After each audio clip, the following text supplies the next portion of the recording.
Hi ಎಲ್ಲರಿಗೂ one more pre wedding shoot mini ವ್ಲಾಗ್ಗೆ ಸ್ವಾಗತ and welcome back to my YouTube channel. ಈ shoot ಬಂದು ಸೀಸನ್ ಸ್ಟಾರ್ಟ್ ಆದ ನಂತರ ಸಿಕ್ಕಂಥ ಮೊದಲನೇ ವರ್ಕ್ ಆಗಿರುತ್ತೆ.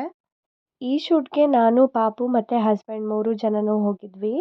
ಫಸ್ಟ್ ಶೂಟ್ ಬಂದು ಆ್ಯಸ್ ಯೂಶುವಲ್ ಪ್ಯಾಲೇಸ್ ಮುಂದೆನೇ ಇರುತ್ತೆ. ಸೊ ಫೈನಲ್ ಲುಕ್ ಈ ರೀತಿ ಇರುತ್ತೆ ನಮ್ಮ ಬ್ರೈಡ್ ಮತ್ತು ಗ್ರೂಮ್ದು. ಸೊ ನೆಕ್ಸ್ಟ್ ಲೊಕೇಶನ್ ಬಂದು ವರ್ಣಾ ಲೇಕ್ ಆಗಿರುತ್ತೆ.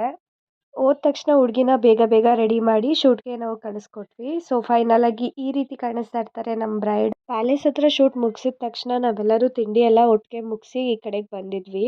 ನೆಕ್ಸ್ಟ್ ಲೊಕೇಶನ್ ಬ್ಯಾಂಗ್ಳೂರ್ ಆಗಿದ್ರಿಂದ ಇಲ್ಲಿ ಅರೌಂಡ್ 45 ಮಿನಿಟ್ಸ್ ಅಷ್ಟೇ ಅವರು ಶೂಟ್ ಮಾಡಿದ್ದು. ಸೊ ಶೂಟ್ ಮುಗಿಯೋವರೆಗೂ ನಮಗೆ ಇನ್ನೇನಪ್ಪ ಕೆಲಸ, ಅಲ್ಲೇ ಕೂತ್ಕೊಂಡು ಸ್ವಲ್ಪ ಟೈಮ್ ಸ್ಪೆಂಡ್ ಮಾಡಿಕೊಂಡು ಪಾಪುದು ಎಲ್ಲ ಫೋಟೋಸ್ ಎಲ್ಲ ತೊಗೊಂಡು ನಾವು ಟೈಮ್ ಪಾಸ್ ಮಾಡ್ತಾ ಇದ್ವಿ. ಹುಡುಗ ಹುಡುಗಿ ಇಬ್ಬರು ರಿಲೇಷನ್ನೇ ಆಗಿರೋದ್ರಿಂದ ಅವ್ರು ಇಡೀ ಫ್ಯಾಮಿಲಿನೇ ಬಂದಿದ್ದರು. ಅರೌಂಡ್ 8 ಮೆಂಬರ್ಸ್ ಟೋಟಲ್ ಆಗಿ ಟ್ರಾವೆಲಿಂಗಲ್ಲಿದ್ದರು ನಮ್ಮ ಜೊತೆ. ನೆಕ್ಸ್ಟ್ ಲೊಕೇಶನ್ ಬಂದು ಬ್ಯಾಂಗ್ಳೂರ್ ಫಿಲಮ್ ಸಿಟಿ ಆಗಿರುತ್ತೆ. ಈ ಪರ್ಟಿಕ್ಯುಲರ್ ಪ್ಲೇಸಲ್ಲಿ ಅಂದರೆ ಆಫ್ಟರ್ನೂನ್ ಸೆಷನ್ನ ಇವರು ಬುಕ್ ಮಾಡ್ಕೊಂಡಿದ್ರು.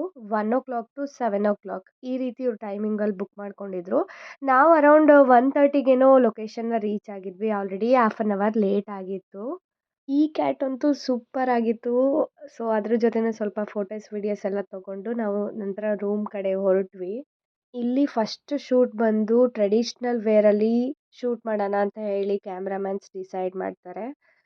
ಸೊ ಬೇಗ ಬೇಗ ರೆಡಿ ಮಾಡಿಬಿಟ್ಟು ನಾವು ಅವರನ್ನು ಶೂಟ್ಗೆ ಕಳಿಸ್ಕೊಟ್ವಿ. ಫೈನಲ್ ಆಗಿ ಈ ರೀತಿ ಕಾಣಿಸ್ತಿದ್ರು. ನಂತರ ನಾವು ಕೂಡ ಸ್ವಲ್ಪ ಹೊತ್ತು ರೆಸ್ಟ್ ಮಾಡಿ ಫ್ರೆಶ್ ಅಪ್ ಆಗಿ ಶೂಟ್ ಹೇಗೆ ನಡೀತಾ ಇದೆ ಅಂತ ನೋಡೋಣ ಅಂತ ಬಂದ್ವಿ. ಟ್ರೆಡಿಷ್ನಲ್ ವೇರ್ ಆಗಿರೋದ್ರಿಂದ ಇದು ಒಂದು ಹಳ್ಳಿ ಮನೆ ಥರ ಇತ್ತು. ಸೊ ಅಲ್ಲಿ ಶೂಟ್ ಮಾಡ್ತಾಯಿದ್ರು. ಪ್ಲೇಸ್ ತುಂಬ ಚೆನ್ನಾಗಿದ್ದರಿಂದ ನಮಗೂ ಏನು ಜಾಸ್ತಿ ಬೋರ್ ಆಗಲಿಲ್ಲ. ನಾವು ನಮ್ಮ ಫೋಟೋಸ್ ವೀಡಿಯೋಸ್ಗಳನ್ನ ತಗೊಳ್ಳೋದ್ರಲ್ಲಿ ಬ್ಯುಸಿ ಆಗಿಬಿಟ್ಟಿದ್ವಿ. ಆ್ಯಂಡ್ ಈ ಕಪಲ್ಸ್ ಬಂದು ಪರ್ಟಿಕ್ಯುಲರ್ ಆಗಿ ಒಂದು ಕಾನ್ಸೆಪ್ಟ್ ಶೂಟ್ನ ಪ್ಲ್ಯಾನ್ ಮಾಡ್ಕೊಂಡಿದ್ರು. ಸೊ ಅದಕ್ಕೆ ಮ್ಯಾಚ್ ಆಗೋ ರೀತಿ ನಾವು ರೆಡಿ ಮಾಡಿಕೊಟ್ವಿ. ಆಲ್ರೆಡಿ ತುಂಬ ಲೇಟ್ ಆಗಿತ್ತು. ಪಾಪುಗೆ ತುಂಬ ಹೊಟ್ಟೆ ಹಸಿವಾಗಿತ್ತು. ಸೊ ಕ್ಯಾಂಟೀನ್ ಹತ್ರ ಹೋಗಿ ನಾವು ಪಾಪು ಎಲ್ಲ ಊಟ ಮುಗಿಸಿ ಮತ್ತೆ ರಿಟರ್ನ್ ಬಂದ್ವಿ. ಈ ಪ್ಲೇಸಲ್ಲಿ ಏನು ಗೊತ್ತಾ, ಓಡಾಡೋದೇ ಒಂದು ತುಂಬ ರಿಸ್ಕಿ ಕೆಲಸ. ಯಾಕಂದರೆ ಒಂದೊಂದು ಸೆಟ್ ಕೂಡ ಒಂದೊಂದು ಸ್ವಲ್ಪ ಸ್ವಲ್ಪ ದೂರದಲ್ಲಿ ಅರೇಂಜ್ ಆಗಿರುತ್ತೆ, ನೋಡ್ತಿದ್ದೀರಲ್ಲ. ಆ್ಯಂಡ್ ಅಡ್ವಾಂಟೇಜ್ ಏನು ಅಂದರೆ ಒಂದೇ ಲೊಕೇಶನಲ್ಲಿ ಎಲ್ಲ ಥರ ಕಾಸ್ಟ್ಯೂಮ್ನು ವೇರ್ ಮಾಡ್ಬೋದು. ಸೊ ಫಿಲಮ್ ಸಿಟಿ ಒಳಗೆ ಮತ್ತೆ ಬಂದಿದ್ದೀವಿ. ಇಲ್ಲೊಂದು ಕಡೆ ಶೂಟ್ ಮಾಡ್ತಾ ಇದ್ದಾರೆ. ಆ್ಯಂಡ್ ಇದೇ ಪ್ಲೇಸಲ್ಲಿ ಸಂಜೆ ಬಂದು ಡಾಲಿ ಧನಂಜಯ್ ಸರ್ ಅವ್ರದ್ದು ಫಿಲಮ್ ಶೂಟ್ ಇತ್ತು. ಈವ್ನಿಂಗ್ 7 ಮೇಲೆ ಫುಲ್ ಸೆಟ್ನೇ ಅವರೇ ಬುಕ್ ಮಾಡ್ಕೊಬಿಟ್ಟಿದ್ರು. ಸೊ ಅದಷ್ಟರಲ್ಲಿ ನಮ್ಮ ವರ್ಕ್ನ ಕಂಪ್ಲೀಟ್ ಮಾಡ್ಕೊಂಡು ಹೋಗಬೇಕಾಗಿತ್ತು. ಈ ಶಾರ್ಟ್ ನೋಡಿದ ತಕ್ಷಣ ಕೆಲವ್ರಿಗೆ ಅರ್ಥ ಆಗುತ್ತೆ. ಇವರು ಬಂದು KGF ಮೆಹಬೂಬಾ ಸಾಂಗ್ಗೆ ವಿಡಿಯೋ ಶೂಟ್ನ ಮಾಡಿಸ್ತಿದ್ರು. ಆ್ಯಂಡ್ ನೆಕ್ಸ್ಟ್ ಇಲ್ಲೆಲ್ಲ ಶೂಟ್ ಮುಗಿಸಿದ್ಮೇಲೆ ಇನ್ನೊಂದು ಕಾಸ್ಟ್ಯೂಮ್ ಚೇಂಜ್ ಅವ್ರಿಗೆ ನಾವು ಹೊರಟ್ವಿ. ಟೈಮ್ ಸ್ವಲ್ಪ ಶಾರ್ಟೇಜ್ ಆಗಿದ್ದರಿಂದ ಚೇಂಜ್ ಅವ್ರಿಗೆ ತುಂಬ ಏನು ಟೈಮ್ ಸಿಗ್ತಿರ್ಲಿಲ್ಲ. ಬಟ್ ಆದರೂ ಶಾರ್ಟ್ ಟೈಮಲ್ಲೇ ವರ್ಕ್ನ ಚೆನ್ನಾಗಿ ಕಂಪ್ಲೀಟ್ ಮಾಡಿಕೊಟ್ವಿ.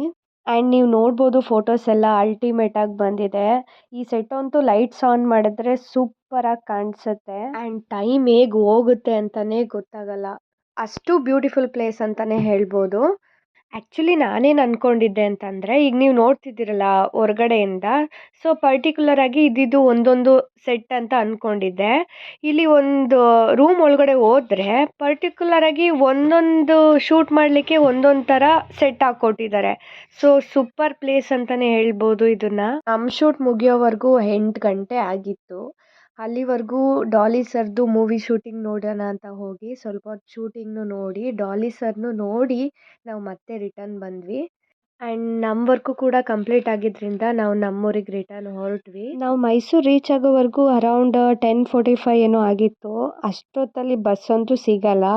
ಸೊ ಫಸ್ಟೇ ಪ್ರೀ ಪ್ಲ್ಯಾನ್ ಮಾಡಿ ಫ್ರೆಂಡ್ ಮನೇಲಿ ಸ್ಟೇ ಆಗಿದ್ವಿ.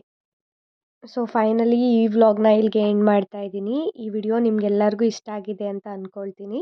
ಯಾರೆಲ್ಲ ಫಸ್ಟ್ ಟೈಮ್ ನನ್ನ ವಿಡಿಯೋನ ನೋಡ್ತಾ ಇದ್ದೀರಾ ದಯವಿಟ್ಟು ಚಾನಲ್ನ ಸಬ್ಸ್ಕ್ರೈಬ್ ಮಾಡ್ಕೊಳ್ಳಿ. ಹಾಗೆ ವಿಡಿಯೋ ಲೈಕ್ ಮಾಡೋದನ್ನು ಮರಿಬೇಡಿ. ನೆಕ್ಸ್ಟ್ ವ್ಲಾಗಲ್ಲಿ ಸಿಗೋಣ. ಟಿಲ್ ದೆನ್ ಟೇಕ್ ಕೇರ್, ಬಾಯ್.